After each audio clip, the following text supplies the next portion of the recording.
துதிங்கள். அவர் நல்லவர், அவர் கிருபை என்றும் உள்ளது. அல்லேலூயா. சரி, ஓகே. பாருங்க, பயப்படாதீங்க, நல்ல தைரியமா இருங்க. எதுக்கு பயப்படணும்? ஏசப்பா சொல்ற, நான் உனக்கு துணை செய்கிறேன், நான் உன்னோடு கூட இருக்கிறேன், நீ போகும் இடமெல்லாம் தேவனாய கர்த்தர் உன்னோடு கூட இருக்கிறார். அவர் சொன்னதை செய்து முடிக்கும் அளவுக்கு நான் உன்னை விலகுவதில்லை, உன்னை கைவிடுவதில்லை. நீ உயிரோடு இருக்கிற நாளாலும் ஒருவனும் உனக்கு முன்பாக எதிர்த்து நிற்பதில்லை. எவ்வளவு அழகான வார்த்தை! இந்த வார்த்தையை தான் நாங்கள் பேசுங்கன்னு சொல்றோம் பைபிள்ல இருந்து. இந்த வார்த்தை குறித்து வரும்போது தான் பார்க்கலாம். லூக்கா 4:22 ஒரு அற்புதமான வசனம் சொல்லுது, இயேசுவானவர் வாயிலிருந்து வந்த கிருபை உள்ள வார்த்தைகளை கேட்டு ஜனங்கள் ஆச்சரியப்பட்டார்கள். ஏசப்பா வாயிலிருந்து வந்த வார்த்தை உயிர்ப்பித்தது. பயப்படாத. ஏன் பயப்படுகிறாய்? ஏன் கலங்குகிறாய்? காற்றை பார்த்து இறையாத, அமைதியாக இரு. எல்லா சூழ்நிலையும் இயேசு பேசிக்கிட்டே இருந்தார். பிரச்சனைகளை கண்டு பயப்படலை, பிரச்சனைகளை கண்டு அவர் பின்வாங்கலை, பிரச்சனைகளோடு கூட பேசினார், ஜெயித்தார். புயல் வீசியது, எல்லாத்தையும் ஜெயித்தார். மறிச்சே போன லாசருவே வெளியே வாங்க. உயிரோடு செத்தவனும் உயிரோட வெளியே வந்துச்சு. அந்த வார்த்தை செத்தவனும் உயிரோட வெளியே கொண்டு வந்துச்சு. இன்னைக்கு எதுக்கு தேவையில்லாம காரியத்துக்காக பயப்படணும்? நம்ம வாய் தான் இப்போ நமக்கு எதிரி. வேற எதுவுமே யாருமே நமக்கு எதிரி கிடையாது இந்த உலகத்துல. நமக்கு எதிரி நம்ம வாய் தான். ஏன்னா வசனம் சொல்லுது, மரணமும் ஜீவனும் நாவின் அதிகாரத்தில் இருக்கு. நம்ம என்ன பேசுகிறோமோ அதுதான் நம்ம வாழ்க்கையில. இன்னைக்கு நீங்க என்ன பேசிட்டு இருக்கீங்க? என்ன காரியங்களை குறித்து யோசிக்கிறீங்க? எதுக்கு தேவையில்லாத இந்த அவிசுவாசமான வார்த்தைகள், பயமான வார்த்தைகள், தோல்வியான வார்த்தைகள், ஐயோ இப்படியா இருமா அப்படியா இருமான்னு சொல்லிட்டு எதுக்கு போட்டுட்டு மனசை போட்டு குழப்பி கிடக்கணும்?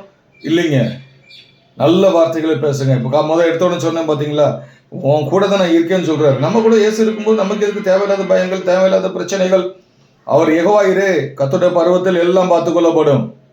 எல்ஷடாய், தேவைக்கு அதிகமாய் நம்மளை ஆசீர்வதிக்கிற தேவன். இன்னும் பாருங்க, பைபிளோட வசனத்தை படிங்க. நீ கையிட்டு செய்யும் வேலையெல்லாம் உன் முற்பிதாக்களின் தேவனாய கர்த்தர் உன்னை ஆசீர்வதித்து வானத்தின் பலகைகளை திறந்து இடங்கொள்ளாமல் போக மட்டும் ஆசீர்வதிப்பார். நீயும் அனை ஜாதியில் கடன் கொடுப்பாய், கடன் வாங்க மாட்டாய். இதெல்லாம் நிறைய தெரிஞ்ச வசனம். இதான் கிருபை உள்ள வார்த்தை, கிருபை உள்ள வார்த்தை. நம்ம தேவையில்லாம மற்ற காரியங்கள், குறைகள் பேசுறது, மற்றவங்களை குறித்து பேசுறது. இன்னும் ஒன்னே ஒன்று, மற்றவர்கள் குற்றவாளி என்று தீர்க்க நீ யார்? நம்ம யாரும் குற்றவாளின்னு தீர்க்கிறதுக்கோ யாரும் நியாயம் தீர்க்கிறதுக்கோ தெய்வம் நமக்கு அதிகாரம் கொடுக்கவில்லை. நம்ம வேலை இல்லை. நம்ம வேலை என்ன தெரியுமா? இன்னைக்கு நான் வாழ்க்கையில் நிறைய கற்றுக்கிட்டோம். நம்ம கற்றுக்கிட்டே இருக்கிறோம். ஒரே நாள் எல்லாம் தெரிஞ்சுக்க போறது. இன்னைக்கு நான் கற்றுக்கிட்டு வர பாதை அதுதான். கர்த்தாவே என்னை ஆசீர்வதியும், என்னை ஆசீர்வதித்தால் வழி நான் உண்மை விட மாட்டேன்.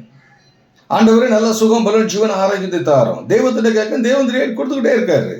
அவர் நமக்கு போதுமானவர். அவர் நம்மளை நடத்துவார். அழகா சொல்ற, நான் உனக்கு போதித்து நீ நடக்க வேண்டிய வழியை காட்டுவேன், உண்மையில் கண் வைத்து ஆலோசனை சொல்வேன்.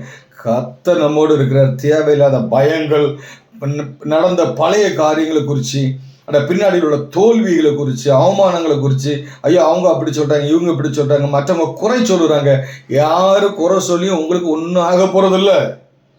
சொல்றவங்க சொல்லிட்டே இருக்கட்டும். பின்னாடி என்ன நடந்துச்சுன்னா இல்லை, பின்னாடி மறந்து முன்னாடி நோக்கி ஓடு. இன்னும் அழகா சொல்லுது, பழையவைகளை சிந்திக்க வேண்டாம், பூர்வத்துக்குரியவை சிந்திக்க வேண்டாம், இதோ நான் புதிய காரியத்தை செய்றேன். தெய்வம் நமக்கு புதிய காரியத்தை செய்யட்டும். அப்படி சொல்லுவோம். நாக்குல, இந்த வாயில அறிக்கை செய்வோம். விசுவாசம் உள்ள வார்த்தைகள் நம்ம சொல்ல சொல்ல சொல்ல சொல்ல வானத்தின் பலகைகளை திறந்து கர்த்தரனை ஆசீர்வதிப்பார். என் தேவைகளுக்கு இயேசு போதுமானவர், என் ஆரோக்கியத்துக்கு இயேசு போதுமானவர், அவர் தலைமுகளால் நான் சுகமானேன். இப்படி நல்ல வார்த்தைகள் பாருங்க. யாக்கோபு ஒரு வசனம் சொல்லுகிறாரு, அனைவருடைய பிரச்சனை என்ன தெரியுமா? தன் நாவினால் தன் ஆயில் சக்கரத்தை கொளுத்தி போட்டாங்களாம். சில நினைப்பாங்க, நம்ம என்னத்தை வாழ்ந்து நம்ம என்னத்தை போகிறோம்? வாழுவோம் ஐயா, வாழ்ந்து காட்டுவோம் ஐயா, மோசையை போல 120 பேர் இருப்போம் ஐயா, நோயும் பேயும் ஒன்றும் செய்யாத ஐயா. ஆயில் சக்கரத்தை உங்க வாயினாலே உங்க நாக்குனாலே கொளுத்தி போட்டுறாதீங்க. உங்க வாயினாலே உங்க நாக்கிலே சொல்லுங்க, கர்த்தரே என் பலன், நீரே என் பலன், நீரே என் கோட்டை, நீரே என் தஞ்சம், நீரே என் அடைக்கலம், நீரே என் தேவன். சொல்ல சொல்ல சொல்ல தெய்வத்துடைய பலனும் தேவனுடைய கிருபையும் தேவனுடைய அனுகிரகம் நமக்கு பெருகும். நம்ம நாவினால் நம்ம ஆசீர்வதிக்கப்படுவோம். அல்லேலூயா. இன்னைக்கு உங்க நாவினால உங்களே ஆசீர்வதிங்கள். இயேசுவின் நாமத்தினால உங்களை ஆசீர்வதிக்கிறேன். ரெண்டாவது நீங்க சொல்லுங்க, இயேசுவின் நாமத்தில் என்னையும் எங்களையும் என் குடும்பத்தையும் ஆசீர்வதிக்கிறேன். இயேசுவின் நாமத்தினால ஊழியங்களை ஆசீர்வதிக்கிறேன்.